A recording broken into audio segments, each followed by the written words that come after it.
அன்பான தேவ ஜனங்களே, ஆண்டவராகிய இயேசு கிறிஸ்து நாமத்தினாலே உங்களை வாழ்த்துகிறேன்.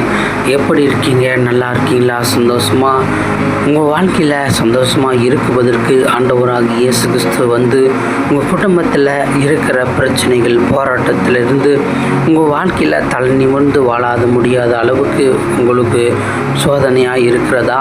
பயப்படாதீங்க அன்பான தேவ ஜனங்களே. இந்த வேளையில் கூட ஆண்டவர் நிச்சயமாக உங்கள் வாழ்க்கையை சீர்படுத்தி நிலைநிறுத்துவேன் என்று சொல்லி பேசுகிறாரு. அப்படித்தான் பரிசுத்த வேதத்தில் நம்முடைய வாழ்க்கையை நிலைநிறுத்துகிற தேவன் இந்த வேளையில் கூட நம்முடைய வாழ்க்கையை மாற்றுகிற தேவனுடைய செய்தியின் தலைப்பு, உங்கள் சாட்சியை கெடுத்தவர்களுக்கு முன்பாக நீங்கள் நன்றாக இருப்பீர்கள். ஆமேன். அன்பான தேவ ஜனங்களே, உங்கள் சாட்சியை யாரெல்லாம் கெடுத்தார்களோ அவர்களுக்கு முன்பாக நீங்கள் நன்றாக இருப்பீர்கள் என்று கர்த்தர் சொல்கிறாரு. இந்த வேளையில் பரிசுத்த வேதத்தில் நாம் பார்க்கும் பொழுது சங்கீதம் புஸ்தகம் 23ஆம் அதிகாரம் 5வது வசனம், என் சத்துருக்களுக்கு முன்பாக நீர் எனக்கு ஒரு பந்தியை ஆயத்தப்படுத்தி என் தலையை எண்ணெயால் அபிஷேகம் பண்ணுகிறேன், என் பாத்திரம் நிரம்பி வழிகிறது. ஆமேன். அன்பான தேவச்சனங்களே, உங்களுடைய வாழ்க்கையில் கூட என் குடும்பம் சாட்சியுள்ள வாழ்க்கையாக வாழலை என்று வேதனையோடு இருக்கீங்களா? உங்களுக்கு நடந்த எல்லா சோதனையும் பார்த்து எங்களுக்கு நல்லதே நடக்காமல் தலை நிமிர்ந்து கூட போக முடியாத அளவுக்கு என் குடும்பம் மன கசந்து அழுந்து கொண்டு இருக்கிறார்களே, நான் எப்போதான் சாட்சி உள்ள வாழ்க்கையாக வாழ்வேன்? என் வாழ்க்கை மாறாதா என்று ஒரு கேள்விக்குறியோடு இருக்கிற அன்பான தேவச்சனங்களே, கர்த்தர் நிச்சயமாக உங்களை வாழாக்காமல் தலையாக்கி எந்த மனிதன் உங்களுக்கு விரோதமாக வந்து உங்களை தலைகுனிய பண்ணார்களோ நிச்சயமாக அந்த மனிதனுக்கு முன்பாக உங்களை தலை நிமிர வாழ வைக்க போகிறாரு. அப்படிதான் தாவீதுக்கு பரிசுத்த வேதத்தில் தாவீதுக்கும் வந்த சோதனை வேதனையும் அவருடைய குடும்பத்தில் நடந்த கஷ்டங்களும் பார்த்தாக்கா நிச்சயமாக அன்பான தேவனாய் கர்த்தர் அவருடைய வாழ்க்கையிலும் முடக்கப்பட்ட நிலைமையில், அவமானப்பட்ட நிலைமையில் தாவீது மன கசந்து வேதனையோடு இருந்தார். ஏன்னாக்கா ஒரு நேரத்தில் பரிசுத்தமாக இருந்தார், அதன் பிற்பாடு ஒரு நேரத்தில் ஒரு பாவத்தில் சிக்கி கொண்டு பாவம் செய்துறாரு. அதனால் வந்த தீங்குனால தன் குடும்பம் முழுவதும் சோதிக்கப்பட்டு ஒரு தீங்கான நிலைமையில் தள்ளப்பட்டு அவருடைய வாழ்க்கையை இவனை பெரிய ராஜாவும் கடவுளை போல பார்த்தோம், இவன் பாவம் செய்கிறான் என்று சொல்லி ஊர் ஜனங்கள் எல்லாம் தாவீது ராஜாவை பார்த்து புலம்பி கேவலமாக பேசி அவருக்கு விரோதமாக அநேக மக்கள் முறுமுணுத்து அநேக மக்கள் அவருடைய சாட்சியை பார்த்து இவெல்லாம் ஒரு பாவி என்று சொல்லி அவரை கேவலமாக பேசிவிட்டார்கள். அன்பான தேவச்சனங்களே, உங்கள் வாழ்க்கையில் கூட நீங்கள் பாவம் செய்துட்டேன் என்று சொல்லி உங்கள் வாழ்க்கையில் உங்கள் மூலியமாக உங்கள் குடும்பம் முழுவதும் சாட்சி உள்ள வாழ்க்கை வாழ முடியாத அளவுக்கு தலை குனிந்து போய்விட்டதா? பயப்படாதீங்க. நிச்சயமாக அன்பான தேவனாய் கர்த்தர் எப்படி தாவீதுடைய வாழ்க்கை மீண்டும் சரி செய்து நிலைநிற்க பண்ணாரோ அதே போல் உங்கள் குடும்பத்தையும் வாழ வைப்பாருங்க. அப்படி தான் அவருடைய வாழ்க்கையில் கூட சவுல் வந்து இடவிடாமல் அவருக்கு விரோதமாக தீங்கு செய்து எப்படியாச்சும் இவனுடைய சாட்சியை அழித்திடலாம், இவன் நன்றாக வாழ்ந்து கொண்டிருக்கிறான், இவன் வாழ்க்கையில் நாம் போயிட்டு ஏதாவது செய்யலான் என்று சொல்லி தாவீதை எப்படியாச்சும் அழிச்சிடலான் என்று சொல்லி ஒவ்வொரு நேரமும் வந்து கொண்டிருந்தார் சவுல். அன்பான தேவச்சனங்களே, உங்களுக்கு விரோதமாக அநேக தீங்கான மனிதர்கள் எழும்பி கொண்டிருக்கலாம். உங்கள் குடும்பத்தை சாட்சி உள்ள மனிதனாக, சாட்சி உள்ள குடும்பமாக வாழ விடாத அளவுக்கு செய்திருக்கலாம். பயப்படாதீங்க.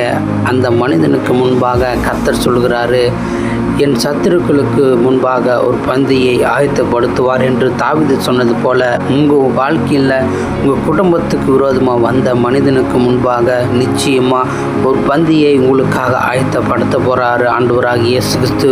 உங்கள் வாழ்க்கையில் எப்படியெல்லாம் சந்தோஷம் இல்லாமல் சமாதானம் இல்லாமல் ஒவ்வொரு நாளும் கண்ணீரோடு ஒவ்வொரு நேரமும் வேதனையோடு புலம்பலோடு என் குடும்பத்தில் ஒரு நல்ல சந்தோஷமான ஒரு வாழ்க்கை நாம் வாழ முடியுமா என்று ஒரு ஏக்கத்தோடு ஒரு வருத்தத்தோடு இருக்கிற அன்பான தேவச்சனங்களே, உங்கள் வாழ்க்கை மாற்ற போகிறாரு.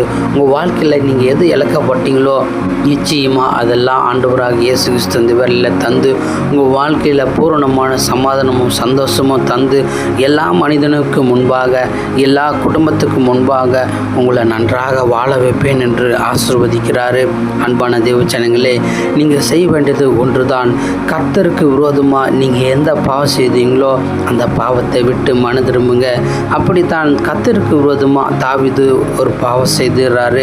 அந்த பாவத்தை மீண்டும் செய்யாதபடிக்கு கர்த்தருக்கு முன்பாக தன் பாவத்தை அறிக்கை செய்து மனக்கசந்து தாவீது மன திரும்புகிறாரு.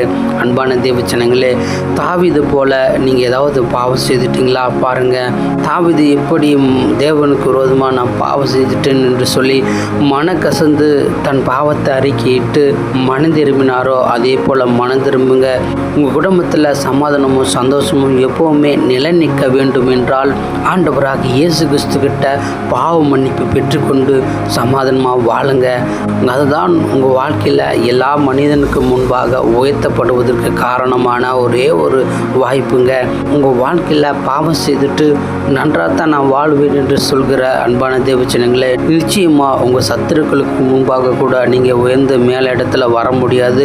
உங்கள் வாழ்க்கையில் நீங்கள் பாவ அறிக்கை செய்து பாவத்திலிருந்து நீதிக்கு திரும்பும்போது கர்த்தர் உங்கள் வழியில் வந்து நிறைவான சந்தோஷத்தை தந்து நிறைவாக ஆசீர்வாதம் தந்து உங்கள் குடும்பத்தை ஆசீர்வதிப்பார். அப்படி தான் கர்த்தருக்கு விரோதமாக பாவம் செய்த தாவீது மனம் திரும்பினார். மனசு கசந்து நான் ஒரு பாவி என்று ஒப்பு கொடுத்தாரு. அவருடைய குடும்பம் முழுவதும் இன்னைக்கு நன்றாக வாழ்ந்து பரலோகத்தில் இருக்கிறாங்க. அன்பான தேவச்சனங்களே, உங்கள் குடும்பமும் பரிசுத்தமாக வாழ்ந்து பரலோகம் போகணுமா? தேவனுக்காக பரிசுத்தமாக உங்களை அர்ப்பணிங்க. கர்த்தர் உங்கள் வழியில் எல்லாவற்றையும் சீர்படுத்துவார். ஏன்னாக்கா உங்கள் வாழ்க்கையில் பாவத்தை மறைத்து கொண்டு வாழ்ந்தாக்கா நிச்சயமாக வாழ்வடைய முடியாது. வேதம் அப்படி தான் சொல்லுகிறது. தன் பாவத்தை மறைக்கிறவன் வாழ்வடைய மாட்டான், அதை அறிக்கை செய்து விட்டு விடுகிறவனோ கர்த்தரிடத்தில் இரக்கம் பெறுவான் என்று வேதம் சொல்கிறது. அன்பான தேவச்சனங்களே, நிச்சயமாக உங்கள் வாழ்க்கையில் நீங்கள் நன்றாக இருக்கணும்னாக்கா கர்த்தருக்காக நன்மை செய்யுங்க. கர்த்தருக்காக உங்கள் வாழ்க்கையை மாற்றிக்கொள்ளுங்க. கர்த்தர் பரிசுத்தமாக இருக்கிறது போல் உங்கள் குடும்பம் முழுவதும் பரிசுத்தமாக மாற்றி நல்ல நிலைமைக்கு வைக்கிற அன்பான தேவனிடத்தில் ஒப்பு கொடுங்க. கர்த்தர் உங்கள் வழியில் எல்லா காரியத்திலிருந்து உங்களுக்கு ஜெயத்தை தந்து எந்தெந்த மனிதனுக்கு முன்பாக நீங்கள் மனசு கசந்து தலகுனிந்து போனீங்களோ அந்த நபருக்கு முன்பாக உங்களை சாட்சி உள்ள மனிதனாக வாழ வைப்பார். அன்பான தேவச்சனங்களே, நிச்சயமாக உங்கள் வாழ்க்கையில் எந்த விதத்தில் நீங்கள் மிஸ்டேக் பண்ணீங்களோ அதிலேருந்து நீங்கள் மனம் திரும்பும் போது உங்கள் குடும்பத்தை நிச்சயமாக ஆசீர்வதித்து வழி நடத்துவாருங்க. உங்கள் வாழ்க்கையை மாற்றி தருகிற தேவனிடத்தில் மனப்பூர்வமாக உங்களை நீங்கள் அர்ப்பணிக்கும் போது கர்த்தர் எல்லா காரியத்திலிருந்து ஜெயத்தை தந்து வழி நடத்துவார். அன்பான தேவச்சனங்களே, உங்கள் வாழ்க்கையில் நீங்கள் தோற்று போகாத அளவுக்கு ஜெயம் பெற்ற வாழ்க்கை வாழணுமா? கர்த்தருக்காக ஒரு வாழ்க்கை வாழுங்க. கர்த்தர் உங்கள் குடும்பத்தை எல்லாவற்றிலும் ஆசீர்வதித்து வழி நடத்துவாராக. ஆமேன்.